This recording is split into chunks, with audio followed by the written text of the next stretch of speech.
कीमियागरी हक अल्लाह YouTube channel देखने सुनने वाले तमाम हज़रात को राणा महबूब अली का अस्सलाम अलैकुम आदाब अर्ज़ है जी। अल्लाह तबारक व ताला आप तमाम दोस्तों को खुश रखे, आबाद रखे। मोहतरम, कल मैं जब लाइव यूट्यूब पे आया था तो काफ़ी सारे दोस्तों के काफ़ी सारे सवालात थे।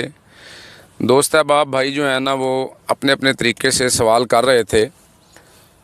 वो चाहते हैं कि सारे दोस्त ये चाहते हैं कि मैं लाइव बैठ के उनकी बात का जवाब दे दूं। भाईजान, मैंने ये सिलसिला इसीलिए शुरू किया है यूट्यूब के ऊपर वीडियो बना के डालने का कि फ़र्दन मैं व्हाट्सएप पे, कॉल पे, दूसरे तीसरे मामलात में शायद सबको जवाब ना दे पाऊँ।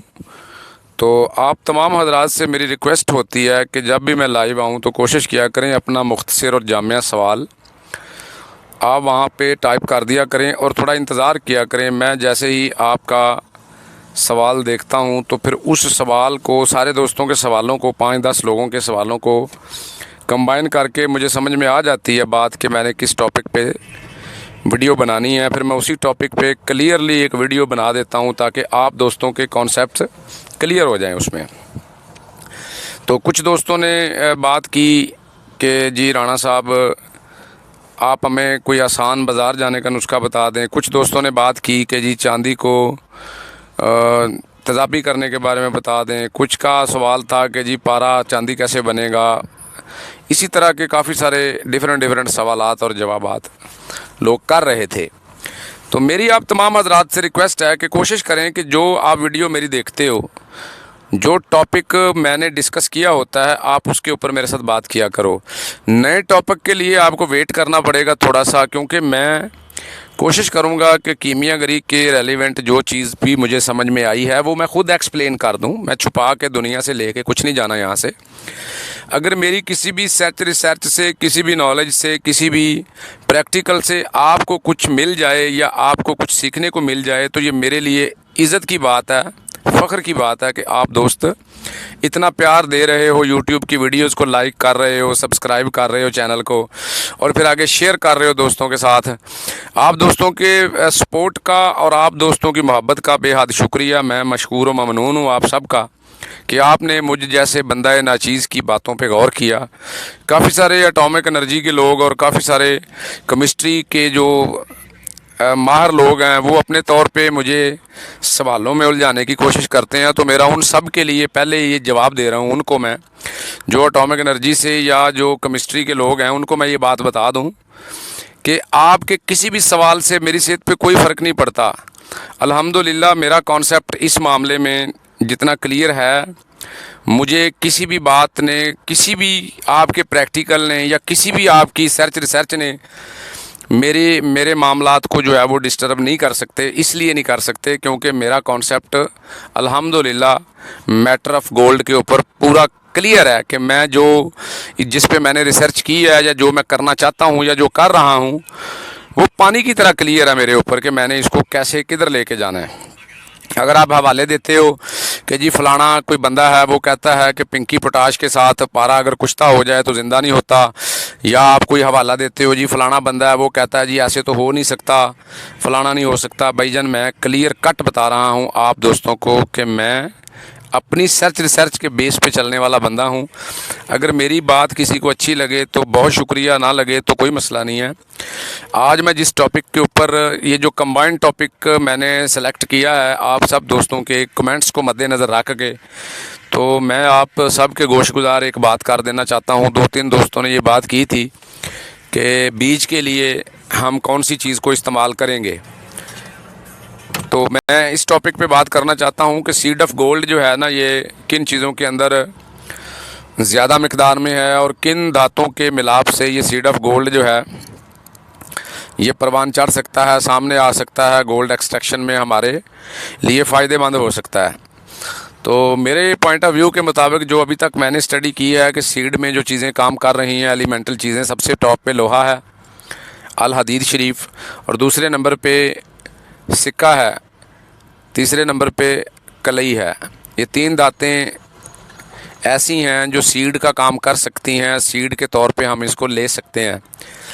मगरब में यानी कि वेस्टर्न कीमियागरों के नज़दीक जो सिक्का है सीड के लिए ये यूज़ होता है, लेकिन मुझे मगरब की तालीम से कोई मैं मतलब मुतनफ़र नहीं हूँ और ना मैं वायलेशन की तरफ जाना चाहता हूँ। वो लोग जितनी सर्च रिसर्च करते हैं शायद हम उतनी नहीं करते। उनकी सर्च रिसर्च से हमने फ़ायदा लेना है, ना कि हम बुरा कह के उनको और सच्चे होकर सो जाएं। हमने ख़ुद भी मेहनत करनी है, ख़ुद भी उस चीज़ की तरफ हमने थोड़ा सा गौर करना है। तो सीड के हवाले से सिक्के को और लोहे को और कलई को एक ख़ास मकाम हासिल है। सीड ऑफ गोल्ड इन तीनों धातों के अंदर अच्छी मिकदार में जो है ना वो मौजूद है, और अल्लाह तबारक व तआला ने कीमियागरी के फ़न के अंदर इन तीनों चीज़ों को बड़ा मकाम अता किया है। आप तमाम हजरात से मेरी रिक्वेस्ट है जी कि बात को गौर से सुन लिया करें, फिर उसी टॉपिक के ऊपर जो है ना आप बात किया करें जब मैं लाइव आऊँ, ताकि मुअस्सर तरीके से मैं आपके काम आ सकूँ और ये चीज़ें आपके काम आ सकें। तो एंड पे मैं आपको ये बात बता दूं कि जो सीड ऑफ गोल्ड हम सिक्के की मदद से तैयार करते हैं ना, लोहे के साथ, सिक्के के साथ या कली के साथ, इन तमाम इस सारे प्रोसीजर के अंदर हमने ये चीज़ गौर रखनी है कि सीड उसी वक्त अपना काम करेगा जब सीड किसी दूसरी धात में दाखिल होगा। मसलन चांदी में लोहा घुसेगा और तो ही वो अपना काम करेगा। अगर चांदी के ऊपर सरफेस बना देगा तो वो अपना काम कभी भी नहीं करेगा। तो जो सिक्का है, सिक्के के अंदर ये क्वालिटी रखी है अल्लाह ताला ने, सुरमे वाला सिक्का हो या आम सिक्का, क्योंकि जो हमारे पास मार्केट में अवेलेबल सुरमा है, सुरमा सिक्के की ही कच मेटल है कि सिक्का अगर हम प्रोसेस लगाते हैं तो सुरमे में से सिक्के को एक्सट्रैक्ट करके दिखाया है मैंने मार्शल रेगुलस की सूरत में, और फिर इसको आगे चलाने का भी आपको बताया है। लेकिन आज जो मेन ये जो वीडियो जो मैं बना रहा हूँ ये सिर्फ़ और सिर्फ सीड ऑफ गोल्ड पे है कि हम सिक्के से, लोहे से सीड कैसे तैयार कर सकते हैं, बीज कैसे तैयार कर सकते हैं गोल्ड का, ताकि हमें सीड के बनाने के हवाले से हमारा कॉन्सेप्ट क्लियर हो जाए। तो दोस्तों, जो सिक्का है, कुछ लोग इसको सुरब बोलते हैं, कुछ सिक्का बोलते हैं, लीड या लेड बोलते हैं, कुछ इसको शीशा बोलते हैं, डिफरेंट नाम है डिफरेंट ज़बानों में। लेकिन ये सिक्के को पता चल गया होगा कि मैं किस सिक्के की बात कर रहा हूँ। जिस वक्त हम सिक्के को पिघला के और लोहे के साथ इसको मिलाते हैं ना, तो एक मखसूस टाइम के ऊपर जाके लोहा सिक्के के साथ मिल जाता है, और सिक्के के अंदर ये क्वालिटी अल्लाह ताला ने रखी है कि ये तमाम धातों को अपने जो मेल्टिंग पॉइंट है उसके ऊपर ले आता है। जिस मेल्टिंग पॉइंट पे सिक्का पिघलता है उसी मेल्टिंग पॉइंट पे ये सारी धातों को ले आता है, बेशक वो सोना हो, लोहा हो, तांबा, जो भी और दीगर धातें हों बेशक।